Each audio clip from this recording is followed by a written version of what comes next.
자, 역사를 가장 역사답게 가르친다고 자부하는 황연필입니다. 여러분, 고건무 이름 아십니까? 아마 역사를 조금 좋아하시는 분들이라면 고건무, 와, 위대한 전쟁 영웅. 그런데 또 왕자 출신이거든요. 왕자 혹은 세자 출신 중에 전쟁 영웅 하면 여러분 광해가 떠오르겠습니다만, 광해는 정말 최선을 다했지만 고건무만큼 전쟁의 승패를 좌지우지했을 만큼의 영웅은 아니지요.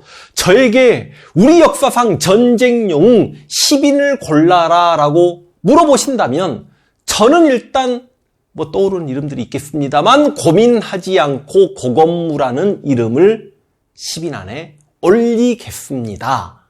다만 그 고건무와 완전히 대립각을 세우고 역사에서 해석도 정반대로 되는 인물이 하필 또 연개소문이고, 그 조선 상고사에서 신채호 선생님이 연개소문을 조선 역사상 4000년 내 최대 인물이라고 이야기하면서 연개소문과 대립각을 세웠던 고건무가 왠지 좀 사대적인 인물이었다라고 표현함으로 인해서 우리가 이 전쟁 영웅 고건무가 마냥 무능했고 사대적인 인물이었는가라는 부분에 대해서 한 번쯤 생각을 해봐야 되고, 저는 오늘 일단 역사 라이벌전이기 때문에 고건무란 인물이 최소한 연개소문과 라이벌이 될 만하고, 해석하기에 따라서 오히려 고건무가 연개소문을 이겼더라면 고구려 역사가 이렇게 바뀌었을 수도 있다라고 생각하는 분들이 많다라는 걸 제가 알고 있기 때문에 그 전쟁 영웅 고건무 이야기를 한번 해볼 수 있도록 하겠습니다. 고건무가 또 왜 전쟁 영웅이냐? 바로 고수 전쟁에서 이순신 역할을 자행했던 인물이기 때문이죠.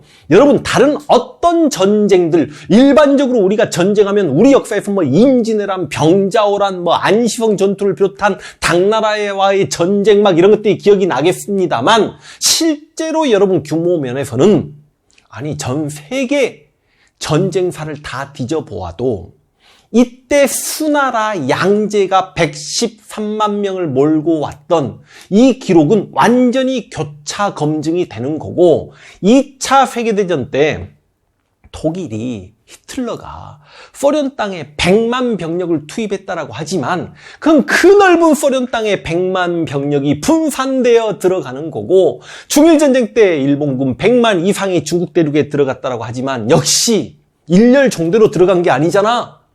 그런데 수양제가 고구려 침략할 때는 진짜 113만 병력이, 이게 좀 뻥치면 진짜 일렬 종대로 들어온다니까요. 그러니까 선발대가 출발하고 후발대 출발할 때까지 한 달의 시간이 걸렸다는 거고, 선발대와 후발대 거리가 960리였다는 거 아닙니까? 960리를 계산해보면 대략 10리에 4km니까 얼른 계산 돌리십시오. 400km 정도가 나옵니다. 그러면 선발대가 지금 우리나라로 치면 서울을 행군하고 있을 때 후발대가 부산을 건넜다는 거 아닙니까?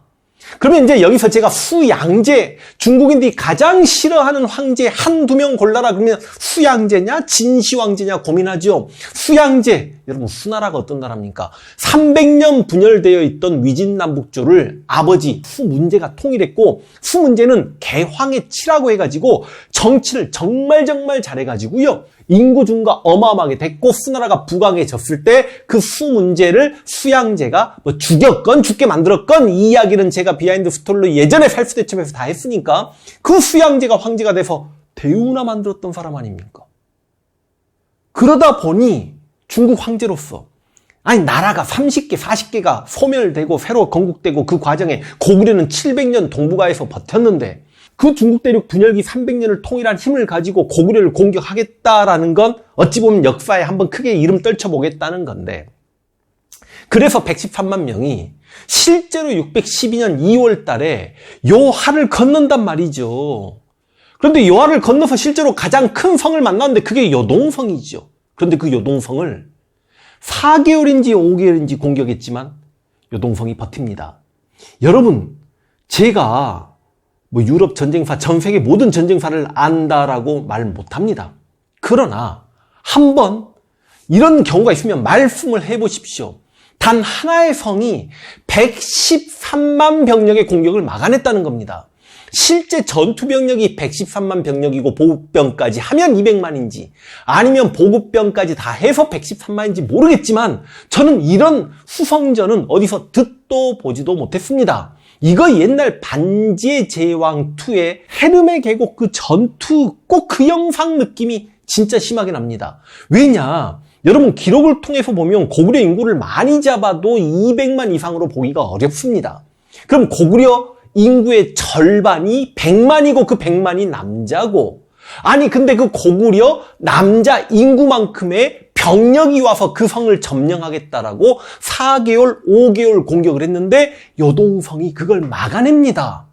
우리가 당태종의 공격을 안시성에서 양만춘 이름도 100% 양만춘인지 우리가 알 수 없지만 그 양만춘이 막아냈다라고 해서 대단하고 영화로도 만들어지는데 당시 당태종 병력을 많이 잡아봐야 한 50만 중국 측은 당태종이 안시성을 점령하지 못했고 패배했기 때문에 그 병력 수를 줄이려 하다 보니 중국 측 기록에는 6, 7만이라고 나온단 말이죠. 그런데 고후 전쟁 612년에 여러분이 알고 있는 그 살수대첩에 먼저 여동성주가 113만 병력을 막아내고 있었는데 우리는 그 여동성주 이름을 알지 못해요. 우리가 그 이름을 안다라면 이건 진짜 이순신급이 되는 거죠. 그러니까 후양제가 분노합니다. 어찌 이 병력으로 저따위 작은 성 하나 넘지 못한단 말이냐. 중국인들이 볼 때는 별 볼 일 없는 성 같거든. 왜? 얼핏 보면 중국의 성들은요 반듯반듯하죠. 훨씬 성벽도 높죠. 중국 황하 지역에 모래 많고 그러니까 그걸로 흙도 많고 그러다 보니까 벽돌 만들어가지고 벽돌성을 빵빵하게 올립니다만 당시 공성전을 전개할 때 발석차에서 이 집채만한 돌더미가 날아가면 그 벽돌성은 무너집니다. 그런데 고구려성은 산성이야. 산성이 만들어지는 과정에서 벽돌로 만드는 게 아니라 돌과 돌을 쌓아서 만들다 보니까 돌과 돌은 뭔가 다른 큰 돌이 와서 꽝 하고 부딪혀도 다시 맞물려 버리는 경우가 있고 그 바로 돌성 뒤에는 흙으로 견고하게 받쳐있는 바로 이중성이었기 때문에 발석차로 아무리 때려도 깨지지 않았단 말이죠. 그러다 보니까 후양제가 분노하면서 이 여동성 점령은 포기한다. 30만 별동대를 만들어라. 와, 여러분 병력이 30만이면 고구려 전체 병력을 넘어섭니다. 정확하게 30만 5천 명입니다. 30만 5천 명에게 각각 무기와 쌀 군량미를 지급하고 평양성까지 뛰어가서 고구려 수도 평양을 점령하라는 건데 뭐 기록에 입각하면 한 사람당 완전 군장했을 때 지금 완전 군장 한 40kg보다 10kg 무거운 50kg 정도 됐다라고 합니다. 그래서 행군했던 그 최정예 병력 수나라 별동대가 쌀을 흘리기 시작해요. 이거란 분노했던 우무술 같은 총사령관이 쌀을 버린 수나라 병사들을 죽여버립니다. 그런데도 너무 무거우니까 밤에 잠잘 때 몰래 땅 파요. 땅 파가지고 쌀 묻고 흙으로 덮어. 그러다 보니까 평양성 가까이 갔는데 쌀이 떨어집니다. 여러분, 수나라 별동대도 내가 내 쌀을 버리면 내가 굶을 수도 있다는 거 알아요. 그럼에도 불구하고 믿었던 게 뭐냐? 바로 수나라 수군을 믿었던 겁니다. 수나라 수군이 함께 중국 산둥반도 쪽에서 출발해가지고 바로 서해를 도해에서 평양성 있는 대동강 하구까지 왔는지 아니면 실제로 113만 병력을 따라서 이렇게 요동반도 쪽으로 돌았는지 지금 자료화면에 나가겠습니다만 어찌되었든지 간에 대동강 하구에 도착해 있었고 병력이 무려 4만입니다. 여러분, 수군 병력이 4만이라는 건 이건 엄청난 숫자입니다. 이순신이 병력이 가장 많을 때도 실제로 1만 병력이 넘어본 적이 없단 말이죠. 그런데 4만 병력 사령관이 내호아였고 또 이 친구가 수양제가 반란 일으켜서 죽을 때조차도 수양제를 지키려고 했던 수양제가 가장 믿고 있는 친구였어. 바로 이 내호아에 4만 수군이 있기 때문에 평양성까지 가면 그 수군이 쌀 싣고 와서 밥을 먹여주겠지라는 뭔가 믿고 있는 구석이 있었습니다. 이 30만이 이렇게 쭉 평양성을 향해 공격이 올 때 당시 고구려 참모총장 역할을 하고 있었던 을지문덕 장군 역시 또 미스테리입니다. 을지문덕의 미스테리 이야기를 또 하려면 또 한 편의 영상이 만들어져야 되는데 을지문덕이 청야작전, 쉽게 이야기해서 제살 깎아서 적을 고사시키는 논밭, 산들 다 불태우고 가축 도살하고 우물에 독약 풀고 그러다 보니까 먹을 거 쌀 버리고 왔는데 진짜 이게 약탈할 것도 없고 사람 구경하기도 힘들고 평양까지 내려오면서 사기는 많이 저하됐겠죠. 그런 청야작전을 을지문덕이 전개하고 있을 때 평양성을 지키고 있는 게 누구였냐? 바로 오늘의 주인공 와, 주인공 설명하기까지 이렇게 오래 걸리나? 고건무였습니다. 영양왕의 이복동생, 영양왕의 동생으로 평강공주가 있었고 평강공주 남편이 온달이었기 때문에 온달과는 천암매제 관계였던 영양왕 왕자입니다. 이 고건무가 대동강에 도착해 있는 내호와를 공격합니다. 수나라 군세가 너무 강해 고건무가 후퇴합니다. 다시 공격합니다. 또 후퇴합니다. 다시 공격합니다. 또 후퇴합니다. 분명히 내호와는 수나라 황제 양제로부터 너는 대동강 하구에 있다가 30만 별동대가 오거든 네가 그 30만 별동대를 발맞추어서 평양성을 공격하게끔 최대한 지원을 하거라 이런 명령을 들었을 겁니다.